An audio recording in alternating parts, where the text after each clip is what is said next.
Hola, pues buenos días o buenas tardes, depende de dónde estén en el mundo. Soy Santiago Sáez, director de formación de Covering Climate Now, y bienvenidos a este webinar de Radar Clima, en el que vamos a hablar en español de cuáles han sido los resultados de la COP, cómo los analizamos y qué historias, qué trabajo podemos esperar que nos surja en los siguientes meses y el siguiente año hasta que lleguemos a la COP31 de Turquía. Nos acompañan hoy dos periodistas que han estado en Belém en diferentes momentos y cubriendo para diferentes audiencias. Tenemos a Thais Gadea Lara, que es periodista especializada en cambio climático y desde 2014 cubre el proceso de negociaciones climáticas y además capacita a periodistas alrededor del mundo. Escribe la newsletter Planeta y colabora en distintos medios y su trabajo ha sido publicado en multitud de medios, entre ellos Climática, Devex, Climate Home News, Info Amazonia, etc. En 2024 fue Climate Explorer del Constructive Institute de Dinamarca y además tiene su base en Argentina. Ella es argentina y ha sido considerada varias veces una de las 100 latinas más comprometidas con la acción climática. Buenos días, ¿no? Buenas tardes, no, sí, buenas tardes para ti ya. Thais, ¿qué tal? Buenas tardes, más buenas tardes para ti, ¿no? Para Santi, mí, buenas noches, gracias. casi ya. Sí, gracias, nada, por este espacio. Y creo que está bueno de que pasó ya una semana, así que vamos, ya bajamos mucho, ¿no? En los resultados y contenta de poder compartir algo del análisis y de pensarlo periodísticamente para la cobertura. Muchas gracias, Thais. Thais ya es una veterana de Covering Climate Now, nos ha ayudado muchas veces y estamos muy contentos de tenerte otra vez. Y tenemos también a Nayara Galarraga Cortázar. Nayara es la corresponsal del país en Brasil. Antes fue subjefa de la sección de internacional, corresponsal de migraciones y enviada especial a una veintena de países. Ha trabajado en las redacciones de Madrid, de Bilbao y de México. Bueno, en un intervalo de su carrera en el diario El País fue corresponsal además en Jerusalén para 4 y CNN Plus. Antes de la COP30 nunca había cubierto una cumbre climática, así que tenemos una visión de alguien que se enfrenta a este desafío por primera vez desde una óptica generalista, además. Que creemos que es súper importante entender esa óptica. Buenas tardes, Nayara. Buenas tardes, espero que me oigáis bien porque aquí algo pasa con mi conexión, pero bueno, pues yo he cubierto esta COP, parte de esta COP, una pequeña parte de esta COP como una total novata, digamos, con mucho, tengo oficio periodístico, llevo mucho en el oficio, pero respecto a la cuestión climática soy una novata. Entre otras cosas, me ayudó haber hecho un pequeño taller con Thais que después os cuento, pero bueno, cubrí esta COP porque fue en Brasil. Entonces, mi día a día es cubrir Brasil, sea porque encarcelan a un expresidente, porque hay una Copa Libertadores o hay un suceso escabroso en un zoo. Entonces estoy encantada de estar aquí, como dice Thais, un poco para pensar en reposo después de unos días muy intensos, porque para Brasil esta COP ha sido también en términos diplomáticos importantísimo. Era el highlight de este año en términos diplomáticos y políticos. Bueno, tenemos una persona más, una panelista más que justo acaba de llegar. Está todavía conectando con el audio. No sé si la pueden ver ya. Meggy Rodríguez, vamos a darle un segundo que consiga entrar. Está conectando con el audio. Meggy, mientras que entra, se la presento. Meggy es una periodista brasileña especializada en ciencias de la Tierra. Ella es además científica. Cubre también políticas científicas y cambio climático para medios internacionales. Meggy es miembro de la Oxford Climate Journalism Network. Tiene una maestría en comunicación de la ciencia y la cultura por la Universidad Estatal de Campinas, en Brasil, donde actualmente realiza su doctorado investigando desinformación climática. Hola Mary, ¿cómo estás? Hola a todos y todas, estoy bien. Hola Santiago, ¿cómo Qué alegría están? verte. Sí, qué bueno verte todos. Mary está uniéndose a esta llamada desde Sudáfrica, donde está participando en una conferencia de periodismo científico. Así que bueno, vamos a tenerla un ratito, después se tiene que ir y vamos a empezar pronto. Bueno, pues vamos a hablar un poquito de la COP, qué ha pasado en la COP. Tenemos varios titulares. Por cierto, mañana se envía nuestra newsletter de Radar Clima, nuestra newsletter en español, que va a ir precisamente sobre la COP y sobre estos resultados. Vamos a, como siempre, daros ideas de historias, ideas de expertos que pueden contactar, y de ángulos que pueden seguir. Así que les recomendamos que se suscriban. Pueden ir a Covering Climate Now Newsletters y ahí pueden suscribirse. Bueno, varios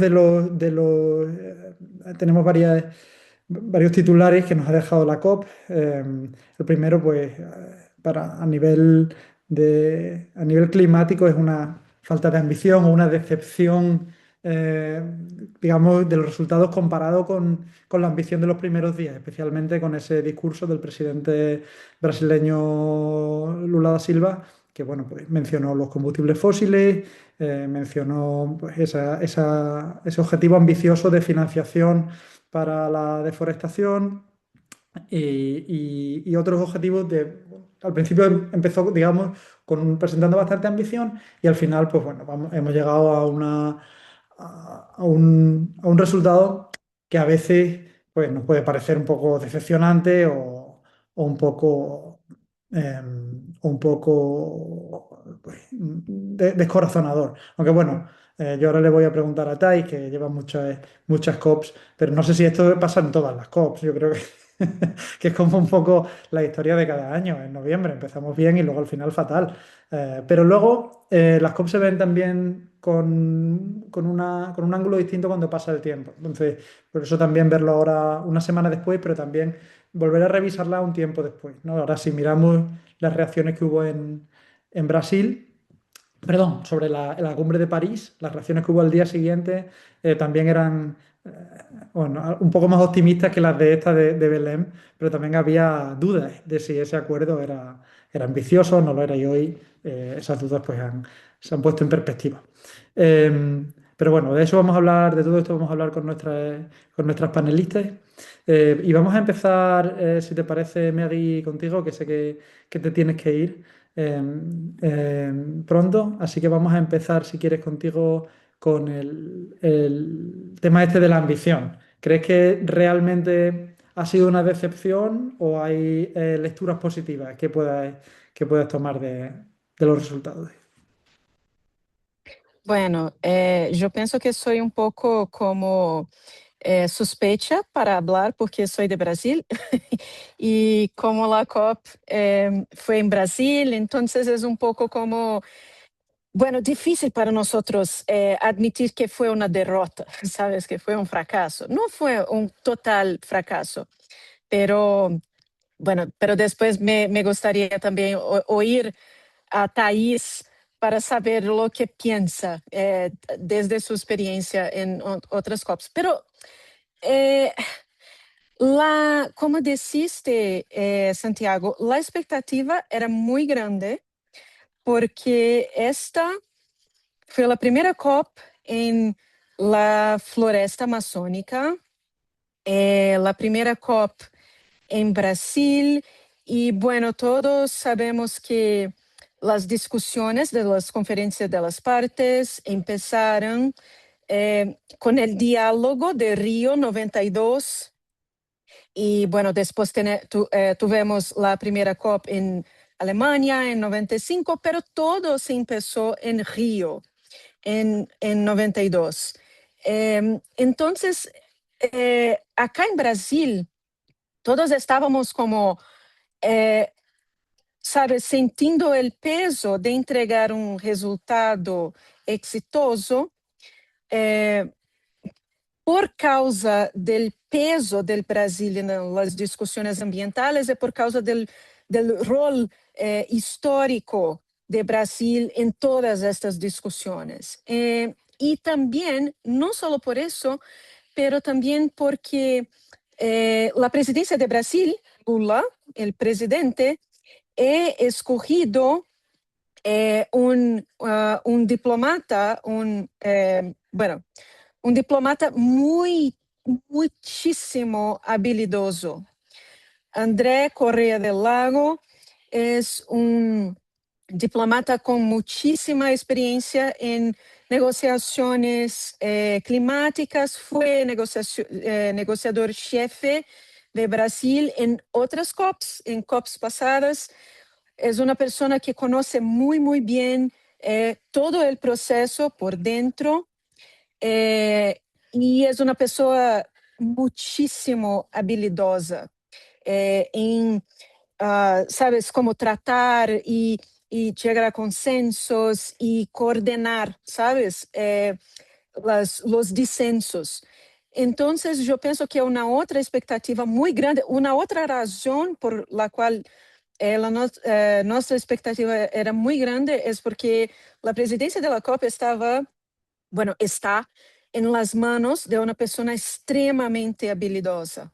Y también con Ana Toni, que es la CEO de la COP, que tiene un background técnico fortísimo, solidísimo. Entonces, este casamiento de André Correa del Lago y Ana Toni en la presidencia de la COP es como, bueno, tenemos una COP infalible, ¿sabes? Estábamos como muy animados porque la presidencia es infalible. Y bueno, no fue lo que vimos, especialmente por las menciones de combustibles fósiles que no tuvimos, y ahí gustaría de oír Thais hablar un poco más sobre eso, pero eh, eh, a pesar de no tenemos logrado que la transición para longe y para el phase out y el phase away from fossil fuels no tener acontecido y que los combustibles fósiles no están ni mencionados en el documento final, pero yo estoy un poco optimista porque, por lo menos, André Correa do Lago se dispôs a trazar un roadmap por fuera, de fuera de la Sí, UNFCCC. de esto vamos a hablar, Que sí, en un momento, de los roadmaps. sí, Antes de eso, quiero sí, preguntarle entonces, sí. rápidamente a Nayara que me confirme, como otra persona que conoce muy bien Brasil y la política brasileña, si desde tu punto de vista a lo mejor un poco menos emocional de lo que era esta COP, también se ha vivido desde tu punto de vista en Brasil como un fracaso. Bueno, fracaso, no un fracaso relativo. Bueno, es que supongo que el éxito total en algo como una COP es absolutamente inalcanzable. Entonces, difícilmente se podía conseguir un éxito rotundo. Las expectativas en Brasil eran enormes en términos externos de proyección, porque para Brasil, la cuestión climática es parte importantísima de su soft power para colocarse ante el resto del mundo, ¿no? Em, entonces, no creo, o sea, un fracaso relativo sí, porque no se consiguió introducir esa mención a los combustibles fósiles, pero eso también fue una jugada de Lula extraña, porque no estaba en los canales oficiales. Él intentó, bueno, Lula lleva medio siglo en política, le gusta dar estas sorpresas, sacar un conejo, una sorpresa de la chistera. En este caso no le funcionó, pero bueno, porque la coyuntura internacional también era extremadamente hostil, ¿no? Con Estados Unidos, bueno, con Donald Trump al frente de Estados Unidos anunciando la salida. Y En diplomacia, la diplomacia brasileña, que es muy sofisticada, siempre nada es estridente. Entonces, digamos, los fracasos no son estruendosos y los éxitos tampoco son nada rotundos. Y Brasil siempre fluye en ese punto intermedio. Entonces, yo creo que no lo han visto, o sea, para nada Brasil. El mero hecho de que se celebrara, de que todos los delegados vinieran a la Amazonia, que hubo muchísimas protestas y críticas, intentos de que la cumbre no se celebrara en la Amazonia, pero el empeño, y eso era una declaración política, ¿no? Toda esta gente que en el mundo diseña la política climática tiene que conocer esto con todas sus asperezas, con todas sus complicaciones logísticas, con este galorazo. Leía por ahí, claro, vosotras me diréis, pero no ha habido otra COP con lluvias torrenciales de este calibre, con este calorazo tremendo. El incendio pudo haber sido una cosa gravísima, esa es la sensación que a mí me queda, pero el mero hecho de que se celebrara y que, bueno, como insisten los diplomáticos brasileños, Estados Unidos se fue, pero no ha conseguido llevarse con él a un montón de países. Mientras tanto, 195, 194 países seguían ahí. Así que yo creo que la felicidad de Brasil no será absoluta y no es un éxito para nada, pero tampoco es un fracaso para Brasil. Estoy además, eso que has mencionado al final, yo me olía alguna jugarreta después de lo que pasó en la Organización Marítima Internacional, que bueno, hubo un boicot de ese impuesto, porque sería otro webinar o dos webinars explorar lo que pasó ahí, pero yo me olía a eso, alguna jugarreta. Thais, ¿tú qué opinas? Sé que tú eres crítica con esta COP. Ay, no sé por dónde empezar, porque yo las escuchaba a las chicas y yo era, sí, sí, sí, eso. Y, a ver, el hecho de cubrir 11 años de negociaciones hace un poco que mis expectativas siempre sean muy bajas. Entonces, cualquier cosa te va a sorprender, incluso un incendio, ¿no? Yo ya llego a la COP y es como, bueno, expectativas bajas. Pero también hay otra cosa que es que tantos años, a mí me ha hecho que veo con la misma lente crítica a cualquier presidencia, no importa de qué país sea. Y lo que yo a lo largo del año veía era que había una suerte de romantización con Brasil, con Lula, que en cierto punto se explicaba y tenían cierto argumento detrás de, bueno, después de 3 COPs en países no democráticos o no con las garantías en libertad de expresión y movilización, o sea, se venía a hacer en Brasil. Yo siempre marcaba la observación porque decían, bueno, después de hacer la COP en 3 países petroleros, y yo decía, ojo, porque Brasil también es país petrolero, es el principal país productor de petróleo en la región. Entonces creo que también hubo ahí como, quizás con buena intención, ¿no? Hubo un poco de suerte de romantización de la presidencia. ¿Y por qué digo esto de siempre mantener la lente crítica? Porque nada es al azar. Y cuando ahí Nayara decía de la jugada de Lula, yo creo que en cierto punto sí le funcionó.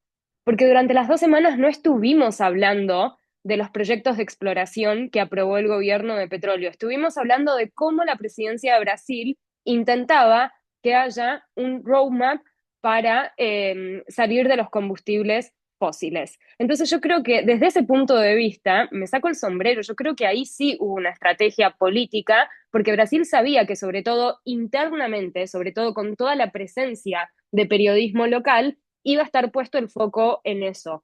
¿Y por qué también lo digo? Porque si bien siempre es un tema en si combustibles fósiles se nombra o no en algún texto, ¿por qué no apuntar a lo mínimo y por qué tener que ir a esta idea ambiciosa de lo del roadmap, que después podemos profundizar bien en lo que significa un roadmap, porque ahí yo creo que también hubo muchos errores en la interpretación de lo que sería. Creo que también incluso en eso la presidencia fue un poco víctima de su propia estrategia tan ambiciosa, ¿no? A lo largo del año, no sé, 30 objetivos enviados como especiales de acá, no sé, como mucha cosa, mucha cosa, mucha cosa. Y a mí, yo siempre lo que venía a lo largo del año y sobre todo en las distintas entrevistas con el equipo de la presidencia, yo hacía preguntas de las negociaciones, de los temas técnicos de las negociaciones, y siempre veía una suerte de desvío de la atención. como que importaba mucho todo lo otro y no tanto el foco en las negociaciones. Y creo que sobre el final, y sobre todo en la segunda semana, eso fue lo que explotó. Porque lo que explotaron en definitiva no fue tanto lo del roadmap de combustibles fósiles. Lo que más tuvo objeciones y miradas en contra, tanto de países latinoamericanos como la Unión Europea, como países del grupo africano, fue adaptación, fue la meta global de adaptación. Entonces, y ese era uno de los temas fundamentales que tenían, ¿no? Que tendrían que haberse cerrado, se cerró con consenso, pero que tendrían que haber tenido muchísima más ambición. Entonces, creo que ahí, o sea, por un lado siento que hubo esta estrategia con fósiles que nacional e internamente yo creo que sí le funcionó, al menos como para distraer un poco o poner la atención en otro lado, pero sí creo que terminó siendo víctima y por eso quizás el final medio agridulce o incluso amargo, ¿no? Que hubo con ese plenario de cierre y tantas críticas de distintos países, sobre todo de países de la región de América Latina, fue un poco por esto, fue porque se descontroló lo que tendría que haber sido siempre y lo que siempre es más importante en una COP, que son los temas técnicos de las negociaciones. Y yo ahí sí, y con esto cierro esta parte, pero yo ahí sí siempre lo que digo en los talleres, después de París, una COP no es un éxito o un fracaso, porque en verdad ya tenemos un acuerdo y ahora es la implementación, es el cómo. Lo que sí uno tiene que analizar es, bueno, en qué se avanzó, en qué no, cómo fue que se avanzó, qué es lo que queda, ¿no? Por hacer. Se pueden hacer algunos pasos a favor, algunos pasos también para atrás, pero como estamos en una instancia en la que en verdad tiene que haber, o sea, ni siquiera nosotros en esta hora nos va a alcanzar a abordar todos los temas que se discutieron. Estamos en una instancia en la que hay que ir avanzando en distintos elementos de implementación del acuerdo. Entonces, no sería oportuno ni decir éxito ni fracaso, ¿no? Hay que ver, bueno, hubo consenso sobre qué, por qué no se llegó a consenso sobre eso. El análisis es un poquito ahí más complejo, más difícil también como periodistas de ponerlo en un titular, ¿no? Como que éxito o fracaso siempre resulta más fácil. Muchas gracias, Thais. Y bueno, sí, es cierto que las COP tienden al mínimo común denominador, ¿no? Se suele decir, ¿no? Por el sistema, el propio sistema, pero bueno, esos otros dos webinars para discutirlo. Les recuerdo, por cierto, que pueden dejar sus preguntas en la función de preguntas y respuestas de Q&A de Zoom, que está en la parte inferior de sus pantallas, y vamos a reservar unos minutos al final para responderlas todas. Por favor, cuando dejen sus preguntas, identifíquense con su nombre y para qué medio trabajan o en qué medio publican, tanto si son freelance como si trabajan en plantilla. Si son freelance y publican para varios medios, pues simplemente elijan uno. Bueno, antes de que Meggy se tenga que ir, que sé que se tiene que ir pronto, me gustaría preguntarle por la otra gran ausencia o el otro roadmap, que es el de la deforestación, que era una de las principales ambiciones de esta COP, ¿no? Poner la deforestación y la protección de los bosques, y especialmente de las selvas tropicales, en el centro del tablero. Se empezó fuerte también con ese tema, pero también parece que se fue diluyendo. Al final no se cumplieron los objetivos en ese fondo. Sobre todo, desde un punto de vista periodístico, todos estos titulares que estamos dando como un poco pesimistas, ¿cómo los enfocarías para no caer en el catastrofismo? Sí, entonces, bueno, una cosa sobre los compromisos de deforestación que estábamos esperando. Bueno, el problema o uno de los grandes problemas, y ahí me gustaría saber si las colegas concordan conmigo, es que para ver un plan real de combate a la deforestación, hay que también tener un plan de respeto a los derechos indígenas, porque acá en Brasil, bueno, tenemos un montón de estudios que muestran que los territorios indígenas son mucho más preservados do que las áreas alrededor y que para proteger las florestas necesitamos proteger los derechos indígenas y demarcar territorios indígenas y garantizar que los indígenas tengan derecho a sus tierras. Y esto en Brasil es un problemazo, un enorme problema. Entonces, yo pienso que parte del fracaso del lado de no tenemos un plan para acabar con la deforestación, un plan sólido, tiene a ver con el no respeto a los derechos indígenas, porque como todos saben, Brasil es un país grandísimamente dependiente del agronegocio. Y bueno, el agronegocio está, bueno, al contrario a los derechos indígenas. Enfim, isso é um problemaço. Pero, por outro lado, como não ser pessimista, né, Santi, que foi lá a última pergunta. Eu penso que eu, por exemplo, não estou tão pessimista porque justamente, justo, vimos em Belém uma força das manifestações indígenas muitíssimo grandes e las foram muito mais grandes se pensarmos que as últimas COPs, como Thaís, Nayara dijeron, foram em países não democráticos. E Brasil, no que pese que é um grande produtor de petróleo e que Lula quer furar um poço na foz do Amazonas e toda a gente estava falando sobre isso e é um país petroleiro, pero aún temos um pouco de democracia funcional, minimamente funcional.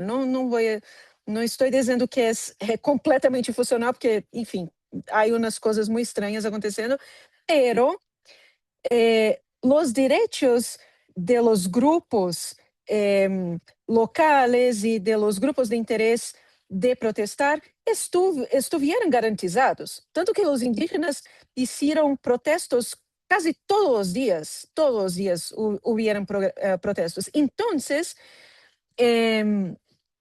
fueron voces que los delegados y la presidencia y toda la gente fue obligada a oír. No se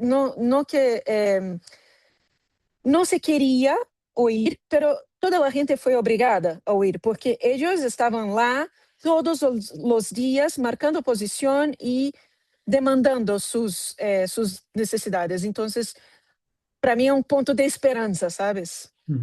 Sobre eso precisamente quería preguntarle también a Nayara sobre cómo se ha puesto el foco sobre los pueblos indígenas y cómo, bueno, pues esas protestas, de hecho incluso algunas de ellas pues se produjeron ciertos resultados que fueron también titulares en prensa. ¿Cómo podemos hacer los periodistas para que estas voces indígenas o estos asuntos, que son importantes a distintos niveles, no se caigan ahora de los titulares una vez que se acaba la COP, se mueve el foco a otra parte? ¿Y cómo podemos hacer para que eso esas historias sigan funcionando? Pues diré que aquí en Brasil los indígenas tienen un poder político muy por encima de su peso demográfico, que es algo de lo que la gente no suele ser muy consciente. Los indígenas en Brasil son solamente el 2% y tienen un poder político notablemente grande si tienes en cuenta el poder político que tienen las personas negras, que son el 56% de la población. Entonces, en ese sentido, siguen demandando la demarcación de tierras, que debería ser mucho más acelerada. En eso Lula no se ha dado tanta prisa como los movimientos indigenistas o indígenas hubieran querido. Pero bueno, yo creo que un poco, me preguntaba Santi, ¿no? ¿Cómo que no se pierdan las voces de los indígenas? Yo que empecé en el periodismo antes de que existiera Internet, los jefes te miraban fatal cuando escribías algo en el aniversario. El día de la mujer, el día de los indígenas, el día de patatín, el día de lo que fuera. Había que colocar esas historias y buscarles una percha informativa fuera de ese calendario. Entonces, yo soy partidaria de plantear historias indígenas a lo largo del año, seguir buscándolas. y escucharlos. Si vas a hacer un tema climático y resulta que hay estudios, un número notable de estudios científicos que demuestran que los indígenas son esenciales para que los bosques se mantengan en pie, vas a hacer una historia de deforestación, pues ¿qué tal si buscas a una voz indígena y la incluyes ahí, digamos, no en su calidad, sí en su calidad indígena, pero en su calidad de alguien que sabe de lo que habla? No es un quiero decir, en ese sentido, lo mismo sirve para incorporar voces de mujeres, voces negras, voces de las minorías que corresponda. Entonces, un poco quitarnos esta cosa de que a los indígenas solo se les puede preguntar por cosas indígenas, ¿no? Entonces, creo que eso es un buen patrón para tenerlos en el radar, ellos sean las personas negras, bueno, para, y también, o sea, para escuchar sus voces y que estén presentes y después para hacer nuestras crónicas un poco más saludables y más atractivas y que lleguen a más gente, sean un poco más, salirnos un poco del patrón, tener un poco de ingenio, porque luego el mundo, el ecosistema informativo está muy complicado. De verdad que está muy complicado. Tenemos el titular. Thais, quiero volver contigo un momentito. Hemos hablado de deforestación y de estas protestas que hubo en la COP. La deforestación es una de las dos hojas de ruta que antes hemos estado hablando. La otra es la de los combustibles fósiles. Cuéntanos esa crítica que tienes. No, che, no todo es crítica, pero antes de eso, coincido con lo que dijeron las colegas y quería agregar algo también de esto de no solo dar voz a lo largo del año y de la cobertura como fuentes, sino también en los casos, a mí me pareció súper interesante, por ejemplo, Amazonia Vox llevó a una periodista que es de comunidad indígena y cómo, bueno, trabajar en conjunto también con ellos para no caer y en esto un poco también, ¿no? En lo que hace la iniciativa de Covering Climate Now, de a veces pecamos, sino de hacer lo que se llama parachuting journalism, ¿no? Como que caemos a un lugar, probablemente le pedimos los contactos a ese periodista, pero no estamos trabajando en colaboración con los periodistas locales. Entonces, hay muchas de comunidades indígenas que tienen a gente que se ocupa de comunicación, ver cómo trabajar con ellos, son periodistas, fotógrafos, ilustradores. Me parece que esa también es una manera de visibilizar, ¿no? El trabajo del otro. Eso era el único paréntesis que quería hacer. Y a ver, sobre el roadmap. Yo sé que todos hablan de dos roadmaps u hojas de ruta en la traducción al español, que es el de combustibles fósiles y deforestación, pero antes había otro que todo el mundo olvidó y que yo sola seguí casi, la única pobre, a lo largo de todo el año, que fue el Baku a Belém roadmap para escalar el financiamiento a 1,3 billones o trillions en inglés. ¿Por qué me parece importante traerlo más allá de que, porque casi nadie le prestó atención, pero porque un poco puede ser una antesala de lo que puede pasar con estos roadmap, ¿no? Que anunció. Este roadmap de financiamiento surge el año pasado cuando se estaba definiendo con muchos problemas de diferencias entre países desarrollados y países en desarrollo, lo que era la nueva meta de financiamiento climático, la NCQG. Y cómo lo que los países desarrollados, principalmente la Unión Europea, estaban proponiendo era un número bajísimo en comparación con las expectativas, apareció esta idea muy defendida por la presidencia de Brasil, que en ese momento, o sea, ya se sabía, Brasil va a ser la próxima presidencia, apareció esta idea que no se negoció, que apareció en el texto de la NCQG, de, bueno, vamos a crear una hoja de ruta para ver cómo escalar el financiamiento. La meta era de 300.000 millones de dólares, apareció esta hoja de ruta de veamos cómo escalarlo a 1,3 billones. En ese momento uno preguntaba detalles, nadie sabía muy bien de qué se iba a tratar esa hoja de ruta, y fue en las interseccionales en junio de este año que, así, bueno, nadando y demás, resulta que iba a ser un informe en donde las dos presidencias como que iban a investigar, escuchar a las partes, academia, sector privado, bancos multilaterales, y ahí, bueno, mostrar los resultados de cómo sería posible escalar el financiamiento. Y ahí medio que algunos países empezaron solo un informe, o sea, queda ahí, ¿no? Como que esta idea de lo que realmente iba a poder como aumentar la ambición en la movilización de dinero iba a terminar siendo un informe, que qué fue lo que pasó en Belén. Gracias. O sea, sí, tomamos nota de ese informe, pero aun cuando algunos países, eh, sobre todo de África y de América Latina, pidieron que algunos puntos de las recomendaciones, ¿no? Especialmente, por ejemplo, en el roadmap hay una recomendación que es que los países desarrollados hagan un plan concreto en cómo va a ser la implementación de la NCQG. Entonces, por ejemplo, pedían que eso sí pase a incorporarse bajo lo que era una de las decisiones de la COP. ¿Para qué? Para que continúe el proceso, ¿no? De la COP. Pero, y esto está en muchas de las conversaciones que hubo con André, con el presidente, no había una intención de la presidencia de que algo de ese roadmap fuera incluido bajo el proceso de la COP. Ellos decían, ambas presidencias, el mandato era presentar el informe y ya está. Entonces, para mí, cuando empezaron ahora con esto del roadmap de combustibles fósiles, el roadmap, yo estaba en modo, chicos, pero ojo con lo que puede ser el roadmap, ojo que puede quedar solo en un informe. Uno ahí podría decir, bueno, sobre financiamiento ya sabemos mucho, sobre combustibles fósiles, al menos bajo lo que es el marco de la COP, no tanto. Entonces ahí yo podría decir, bueno, ok, la tomo esa. O sea, puede ser útil como para empezar a tener un documento, o sea, con un poquito más de información, si bien todos sabemos algunas cosas, ¿no? De lo que tiene que ser la transición, eh, pero bueno, o sea, no pensar que porque el roadmap realmente va a ser lo que haga como una suerte de mañana cerramos la canilla de petróleo, pasado la de carbón y así, sino entender de esa manera. El hecho de que, como el roadmap no se incluyó en las decisiones, lo que la presidencia salió medio en salvataje a decir, nosotros lo vamos a crear, a mí me parece comunicacionalmente un poquito tramposo, porque no terminaba de ahí quedar claro en, bueno, entonces sí se va a hacer y está bien, porque como leí algunos argumentos en redes como, y sí, la COP no sirve, entonces lo van a crear por otro lado. Todo lo que se crea por fuera de la COP pasa a ser voluntario, no legalmente vinculable y sin un proceso de implementación y control.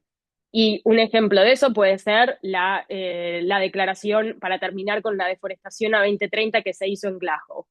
Es una declaración, o sea, de un grupo de países, ¿no? Obviamente, nuestra labor como periodista es, aun cuando no es bajo el marco de la COP, sino que se hace en la COP como evento, ahí hay una posibilidad de investigación de qué pasó con eso, de traquear realmente si las políticas que los países que están en esa declaración cumplieron, ¿no? Con algo. Hay que ver cómo es que planea la presidencia de Brasil hacer estos roadmaps por fuera del proceso. Yo, o sea, si tuviera la oportunidad de preguntarles, les diría, ¿va a ser un informe como el de financiamiento? ¿Va a terminar así como una serie de recomendaciones? Y no por ser crítica, sino porque creo que nosotros como comunicadores ahí también, porque si no se generan falsas expectativas. Entonces creo que ahí hay que ir muy a lo concreto en qué es lo que va a terminar siendo en la práctica y sobre todo cómo van a implementarlo después en las decisiones.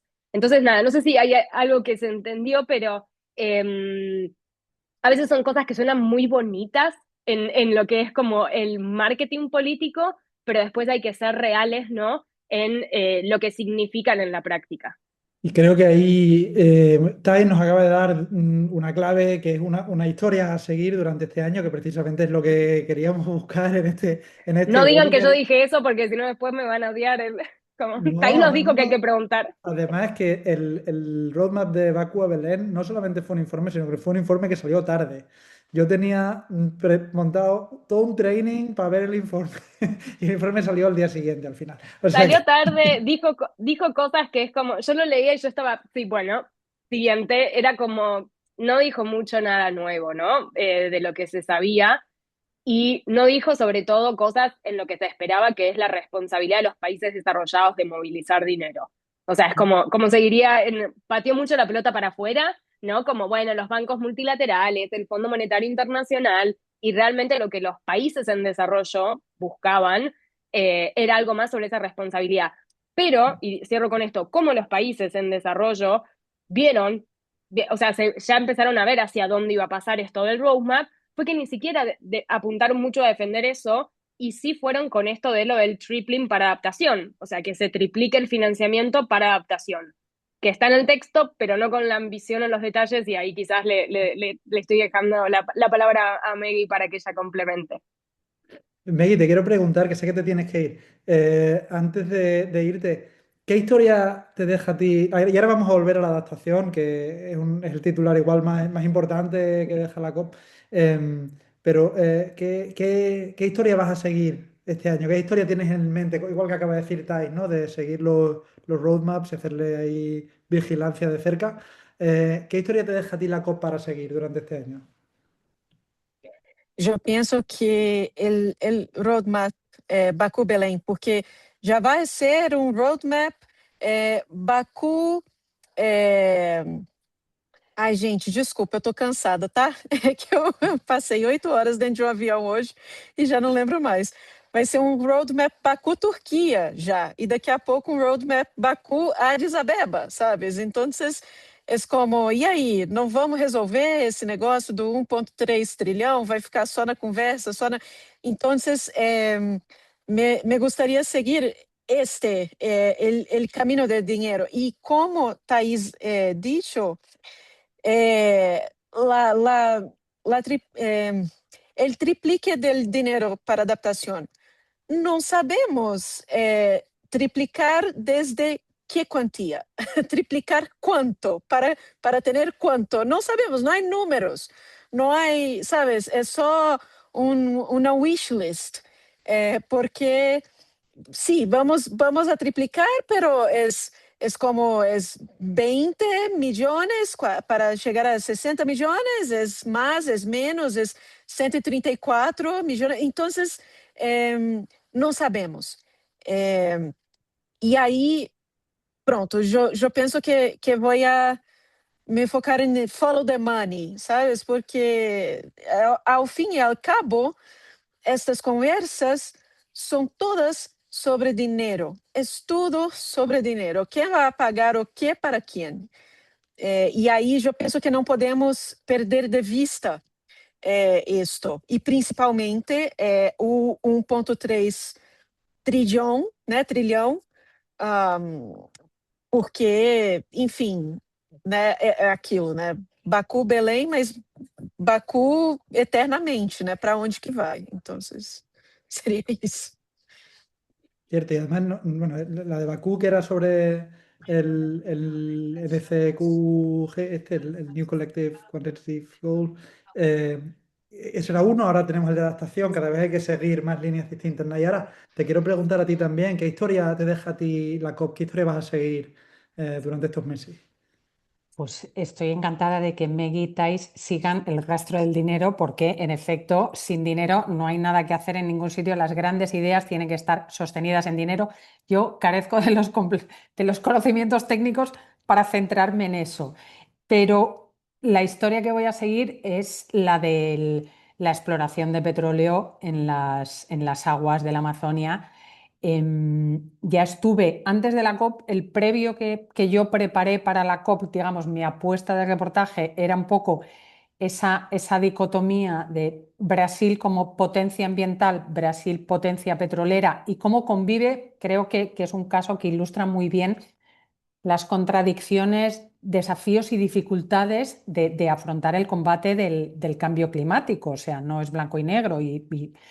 Entonces, creo que ese asunto, ahora tenemos un barco allí en alta mar que está haciendo un agujero buscando petróleo, vamos a ver si lo encuentra, vamos a ver si es viable explotarlo y comercializarlo y vamos a ver entre medias cómo respira la política, cómo respira el gobierno brasileño, porque bueno, no digo, no creo que vaya a ser un tema que pese tanto en el año que viene hay elecciones presidenciales y al Parlamento. Vamos a ver cuánto pesa eso, pero y hasta qué punto marca el horizonte. Pero quería también mencionar, digamos, desde mi perspectiva de la novata que cae como una paracaidista casi en una COP. Menos mal que hice un breve taller con Thais que me ayudó a desbrozar de la Fundación Gabo, que me ayudó a desbrozar ese panorama porque de verdad, para quien no es especialista, genera ansiedad. O sea, porque no controla, porque no entiendes el glosario. O sea, hablan climatés. Es una cosa muy difícil de seguir. Entonces, ese taller me ayudó a desbrozar y a entender, primera diferencia, lo que se negocia y lo que es vinculante y todos los actos paralelos que realmente es mastodóntico, abrumador, asusta. Y hemos mencionado que estaban allí, que había una representación indígena gigantesca y estaba la sociedad civil, que para Brasil es muy importante escuchar la voz de la sociedad civil, pero también había un montonazo de empresas, incluido el agro brasileño, que tiene muchísimo poder político.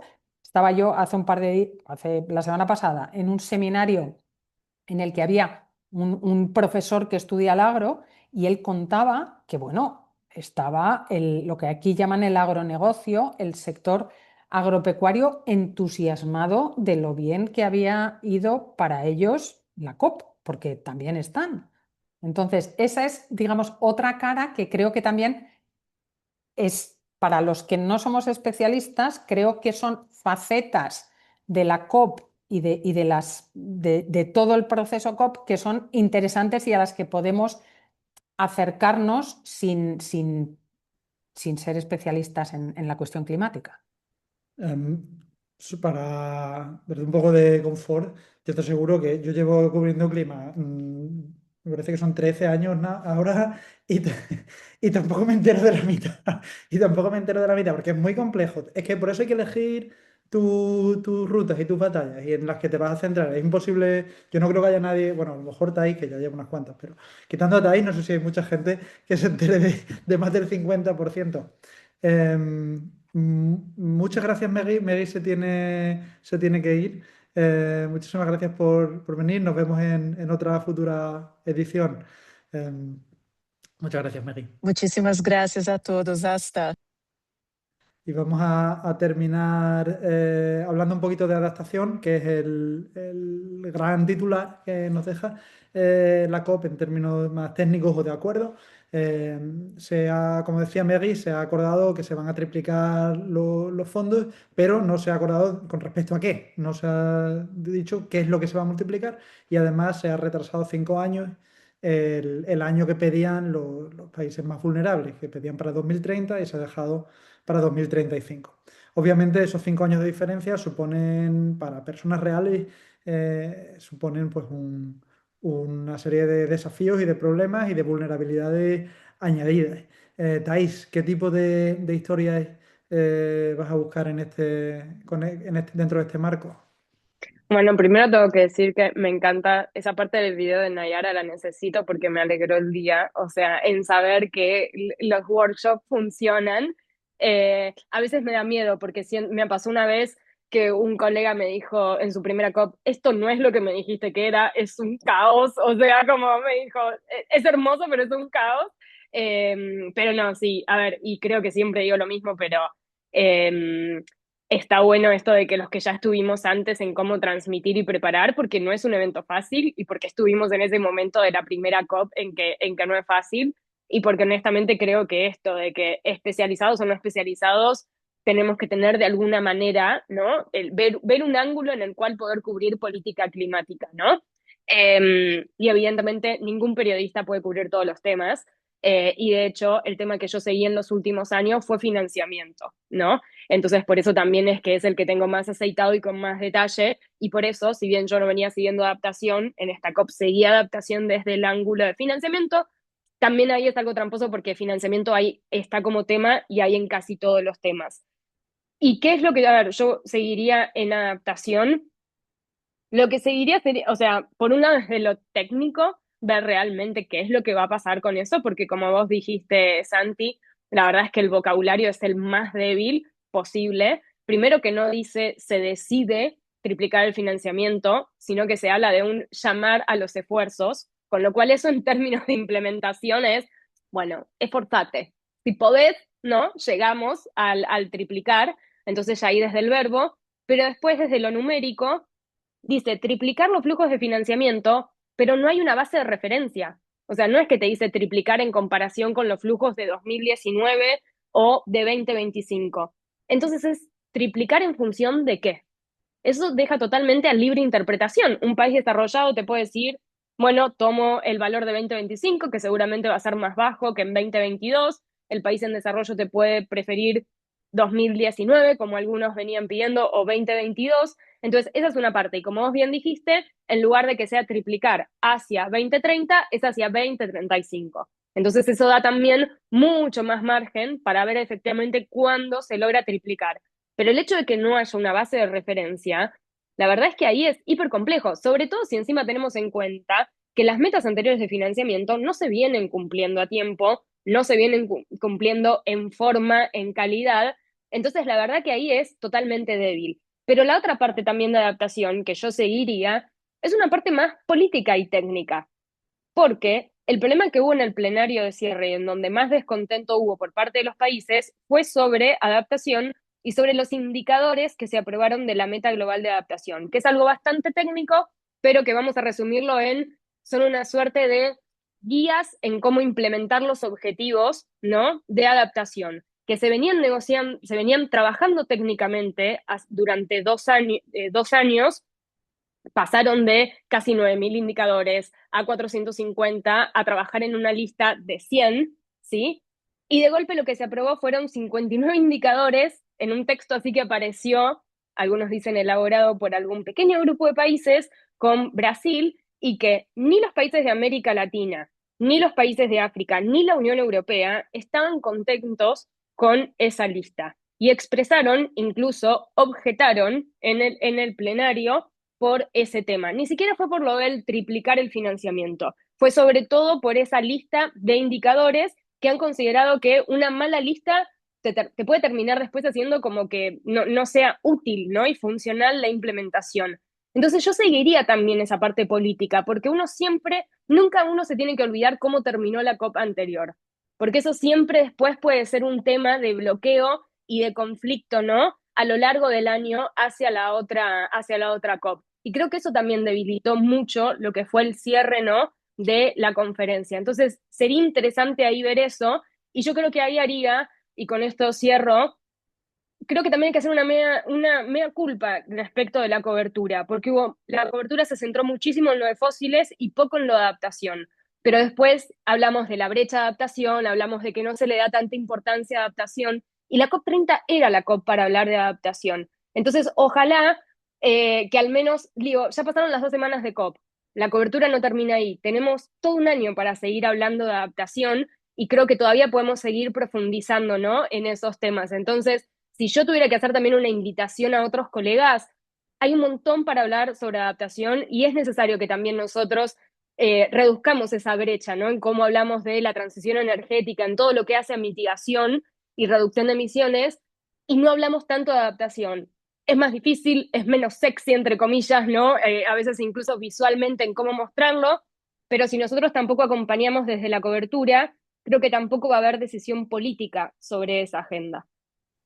Cierto. Yo solamente recordarle a las personas que están hoy en la audiencia que todo esto, cuando hablamos de adaptación, de indicadores, todo esto al final se resume en vulnerabilidad de comunidades reales. No hace falta ser un súper especialista en los textos para irte a una comunidad y ver qué tipo de medidas de adaptación son necesarias y qué tipo de recursos hacen falta para implementarlas, sobre todo si las cubren desde algún país del sur global, que son los países que más recursos necesitan y los que menos responsabilidad además tienen sobre el problema. Con lo cual, estamos hablando aquí de temas algo técnicos, pero realmente esto se traduce en historias humanas e historias muy locales.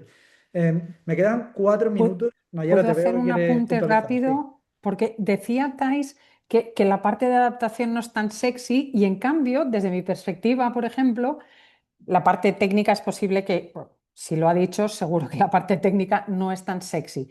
Pero desde esa perspectiva de aterrizar, digamos, las cuestiones técnicas en la vida concreta de la gente, una de las cosas que nosotros sí planteamos es lo que tú dices, Sandy, una comunidad y vamos a contar cómo una comunidad se adapta o no se adapta. Esa es una de las cosas que nosotros planteamos en esta cobertura de la COP que hizo El País, que es mucho más de lo que yo hice, porque había un experto en clima, en la cuestión climática, Manu Planelles, estaba la gente, el equipo de América Futura, que está más centrado en la parte de la sociedad civil y tal, y en las ONGs, pero una de las cosas que sí quisimos hacer fue, bueno, pues ya que la COP se celebra en Belén y que en Europa tanto se habla de la mitigación, las emisiones, patatín y patatán, vamos a aprovechar y hacer una historia en Belén sobre la propia ciudad y si se adapta o no se adapta y qué cosas se han hecho en la propia ciudad para adaptarla. Pocas, por lo que se ve, en una ciudad que, entre otras cosas, ha entregado algunas grandes obras para la COP, para aliviar el tráfico, pero que han supuesto talar un montón de árboles. Entonces, vas a preguntar a los vecinos y te dicen, bueno, hemos perdido la sombra, ganamos clientes, ahora el autobús pasa aquí delante. Entonces, quiero decir, son maneras también de entrarle al tema desde perspectivas distintas, haciendo periodismo de calle, preguntando a los directamente afectados claro, para toda esa gente, para esos vecinos, Belén, o sea, no pilla lejísimos todo lo que se vaya a discutir, pero este también es un tema en el que hay grandísimas oportunidades de aterrizar y justo yo que fui a cubrir la cumbre de los líderes y luego me quedé para el arranque de las negociaciones, ahí tenía un fin de semana y fue el momento de hacer la historia en Belén de si la ciudad se adaptaba o no. Pues estaba allí reporteando y preguntando por el calor, reporteando a 32 grados a las 9 de la mañana y bueno, veo en los titulares que ha habido un tornado en el sur de Brasil que ha matado a 6 personas y se ha llevado por delante medio pueblo en Paraná. Entonces, claro, o sea, las historias, pues esa es otra de las posibles historias, volver a ese pueblo de Paraná dentro de un mes, de 2 meses o de 3 meses para ver si tenían algún tipo de preparación, si la van a tener, si empieza a ser una cuestión políticamente más importante, porque una de las ironías de las que no hemos hablado es que en la Amazonia la cuestión climática políticamente es una cuestión todavía muy tóxica, pero lo dejo para la próxima vez. Gracias, Mayara. Es la hora, pero tenemos solamente una pregunta. Si os quedáis un minuto, la respondemos. Es una pregunta que nos manda Mailen Del. Mailen, la leemos porque es una muy buena pregunta, creo, pero la próxima vez, por favor, identificaros como periodistas, que es una de las normas que tenemos. ¿Crees que calificar la COP como fracaso funciona en parte como una narrativa para desviar la atención de las ausencias más graves, por ejemplo, la falta de acuerdo firme sobre combustibles fósiles, o realmente refleja un estancamiento estructural del multilateralismo climático? Pregunta nada fácil de responder en 30 segundos, pero vamos a intentarlo. Yo, o sea, más que fracaso vi muchos titulares o muchos también publicaciones en redes en como las COPs no sirven, ¿no? Que igual viene pasando todos los años.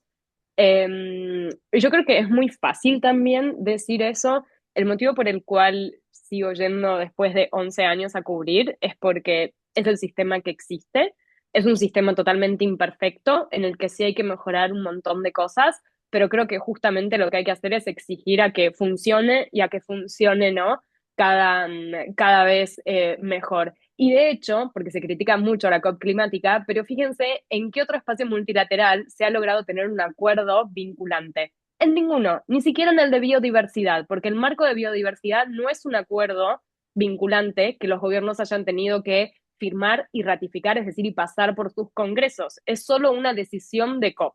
Entonces no tiene un proceso ahí de implementación como el Acuerdo de París. Y esto no lo digo en defensa de la COP climática, lo digo en también la dificultad y el momentum perfecto que se dio en 2015 para que hubiera un acuerdo como el Acuerdo de París, que el propio acuerdo también es imperfecto. Entonces yo creo que ahí estaría bueno centrar como la crítica en qué es lo que tiene que mejorar. En esta COP jamás pensé que iba a decir esto, pero en la COP de Brasil hubo un montón de fallas de transparencia en el proceso, hubo un montón, dichas por los propios países, o sea, por los propios gobiernos, de mucho a puertas cerradas. Hubo lo que se llaman los plenarios de stock taking, que no fueron con exposiciones de los países para que todos pudiéramos ver. y esas son las cosas que yo creo que tienen que mejorar para que el proceso sea, ¿no? Cada vez más transparente. Entonces, en tiempos como estos, que es difícil que todos los países estén en una sala y que se generen consensos, creo que, sin ser naif, ¿no? Creo que siempre es algo positivo que se logren juntar, discutir, negociar, llegar a consensos con sus diferencias. No creo que la solución sea que las COPs dejen de existir. O sea, ¿cuál sería entonces como ahí la contrapropuesta? Yo creo que, o mi mirada por lo menos desde lo que es la cobertura periodística, es cubrir el proceso para también trasladarlo y llevarlo a la gente, pero sobre todo también para esto, para un poco para como exigir ahí un poco que ese proceso funcione y que funcione mejor. Pues muchísimas gracias, Thais, y muchísimas gracias a Nayara, que aunque se nos acaba de caer, Justo, sí. y gracias a Meggy, que se fue hace rato, pero se quedó aquí. Eh, y vamos a cerrar aquí este webinar. Muchas gracias también a todos los asistentes. Les recordamos que mañana lanzamos nuestra nueva edición de Radar Clima, nuestra newsletter en español, donde vamos a hablar de los mismos puntos que hemos hablado hoy. Vamos a ver, pero desde un punto de vista, como siempre, práctico, dividido en los tres pilares. Se pueden suscribir ahí en el link que tienen en el chat. Muchísimas gracias, Thais. Espero hablar contigo antes de la COP31. Por Y, favor, sí. Falta mucho, y ya hay COP31 y no, todavía tiene que terminar el año. No, por favor, sí, gracias y ante cualquier consulta igual, bueno, siempre están las redes sociales y gracias por quienes estuvieron del otro lado y también por el espacio y sobre todo, algo que valoro y que lo sabés, que ahora haya mucho más contenido en español en Covering Climate Now me parece fundamental porque eso también es ahí como ampliar la comunicación sobre el tema.